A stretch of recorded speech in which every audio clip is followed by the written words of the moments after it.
Hobo just called my flood wall a joke, costing me $8,000. With massive storms hitting Texas every spring, I knew I had to act fast. I poured weeks of labor and nearly my entire life savings into building a professional flood barrier. Engineered stone, perfect drainage, fully permitted down to the last LED light. I didn't build it because I wanted to win Yard of the Month. I built it because my wife Martha has dementia. The last flood left her crying for days, terrified and confused in our own home. She didn't understand why water was pouring down the basement stairs. She thought the world was ending. I swore she'd never endure that again. At the community barbecue, the board showed up laughing at my wall. "What's next, Donovan?" "Sandbags." Winston sneered, swirling his drink like he owned the earth beneath us. "This peasant stonework is a joke." The others nodded like I was the neighborhood idiot. "This joke has to go," he declared. "Remove it or we foreclose." Minutes later, the sky cracked open and thunder rolled across Willowbrook Estates like a warning shot. Those three powerful people were about to learn why you never mess with a man who truly understands how water works. I'm Garrett Donovan, retired plumber, and this is how three bullies got exactly what they deserved. Ever dealt with neighbors who thought they could push you around? Let me take you back to Willowbrook Estates just outside Houston. Picture a neighborhood where every lawn looks like it belongs on a golf course, where mailboxes cost more than most people's used cars, where the HOA treats working folks like me about as welcome as ants at a picnic. Martha and I moved there in 2019 after her early-stage dementia diagnosis. We needed somewhere quiet, somewhere predictable. What I didn't count on was the Ashford family treating the place like their personal kingdom. Winston Ashford III, and yes, he always used a third, was HOA president. Trust fund baby who inherited daddy's development company. Picture a guy who wears polo shirts to check the mail and considers anyone without a college degree a property value threat. His wife Belle designed interiors for McMansions and talked about aesthetic harmony like it was religion.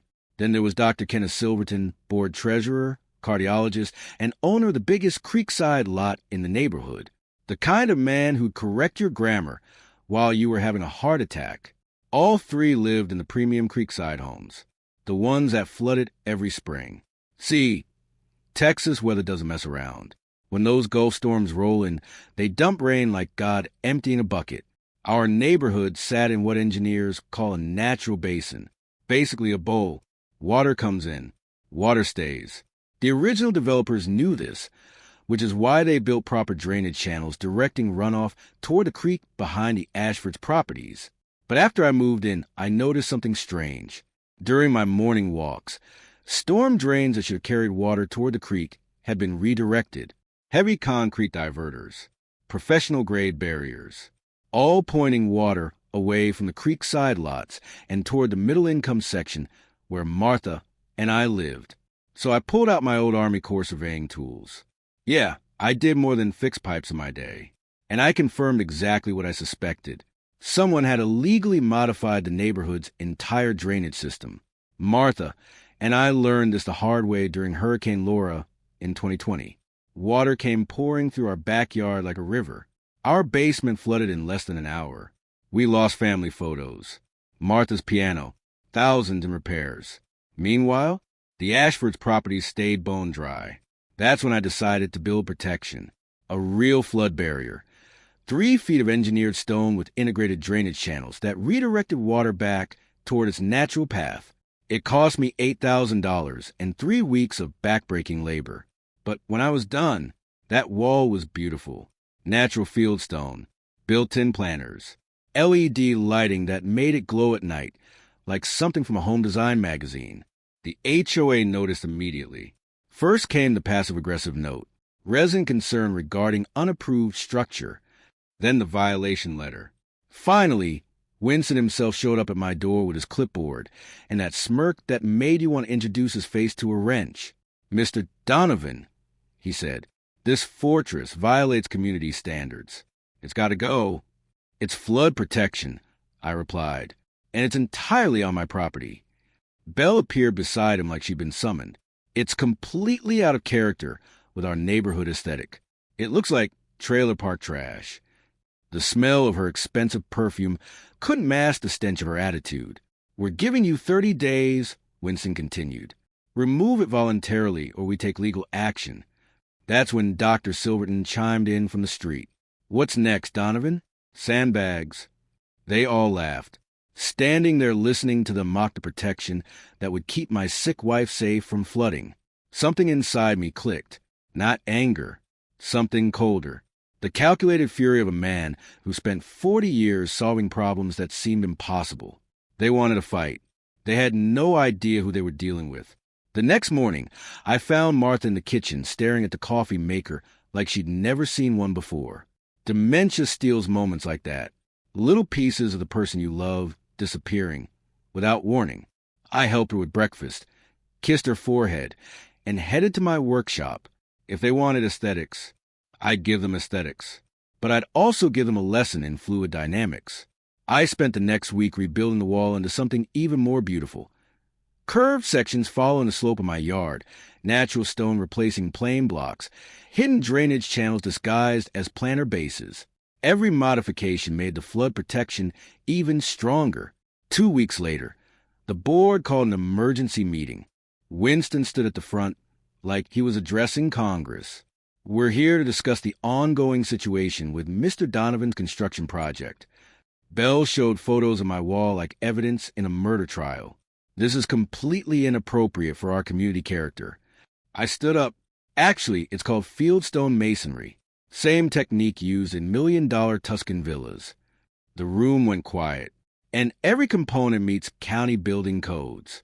I have permits for the electrical work, engineering surveys for the foundation, and approval from the city planning department." Winston's eye twitched. "Permits can be challenged."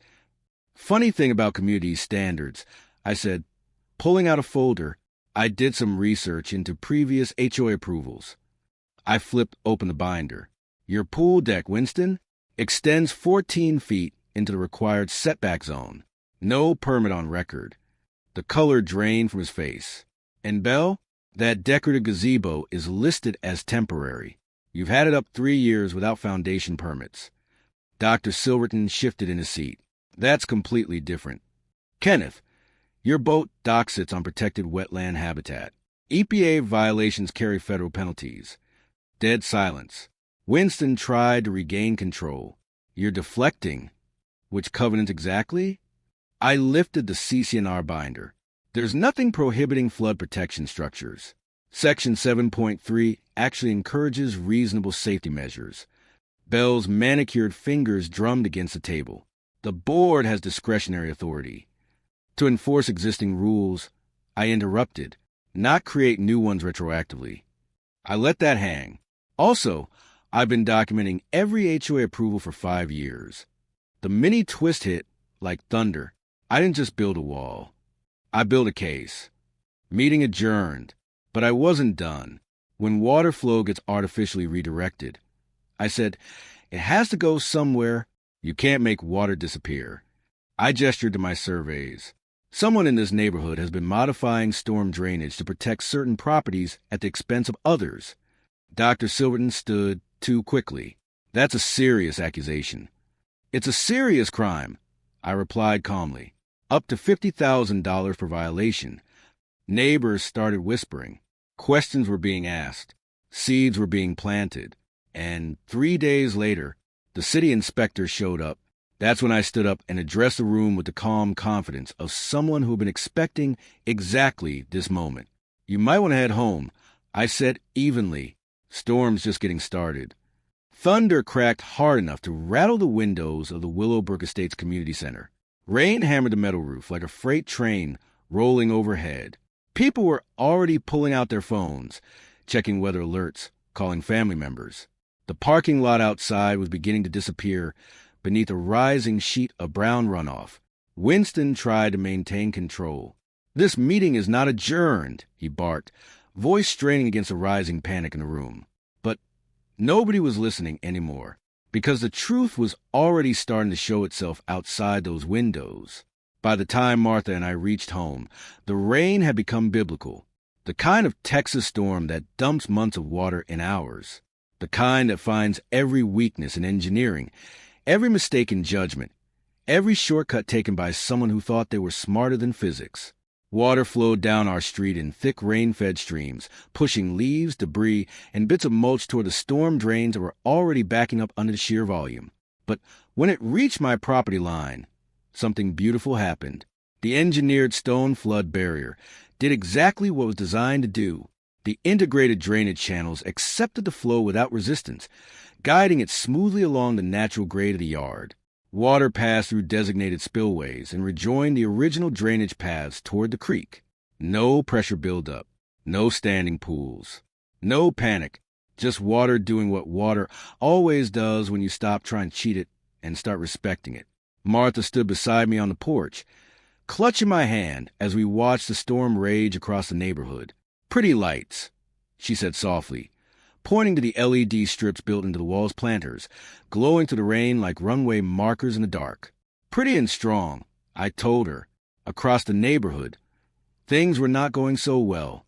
My phone started buzzing about 20 minutes into the downpour. First came a message from Pete. "Water's coming up through Winston's basement floor. Some pump dead." Then another from Mrs. Brianna. "Kenneth's backyard looks like a swimming pool. Dock's underwater already." Then came the calls. Winston's voice was tight with controlled panic when I answered. "Donovan, something's wrong with the drainage system. Water's flowing back toward our properties." "Funny how that works," I replied. "Water tends to follow natural paths when artificial barriers fail." "This isn't natural," he snapped. "Our mitigation systems were designed to redirect 40% of the neighborhood's stormwater away from your investment properties." I finished for him, at the expense of everyone else. Lightning flashed, illuminating the creek behind the premium lots, or what used to be a creek. Now it was a wide, fast-moving surge pushing beyond its banks, reclaiming floodplain that had been artificially denied for 2 years. Retention areas that had been starved of water suddenly filled with violent urgency. Saturated ground began rejecting additional flow, sending runoff toward the lowest available elevations, which happened to be where the illegally protected homes now sat. "You need to fix this," Winston said, voice cracking now. "We're taking on water." "I can't fix physics," I told him calmly, "but I can recommend you call your insurance company." Immediately, the call ended with a curse drowned out by thunder.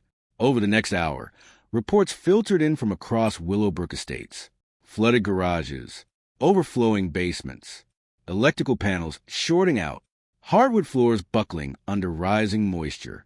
The same damage Middlesection residents have been dealing with for the past 2 years, now redistributed with perfect engineering fairness. Only this time, the homes taking the hit were the ones that had been artificially protected by stolen drainage capacity. At 9:17 p.m., emergency services began blocking off the Creekside Road. By 9:42, the utility shed behind Kenneth's property was completely submerged.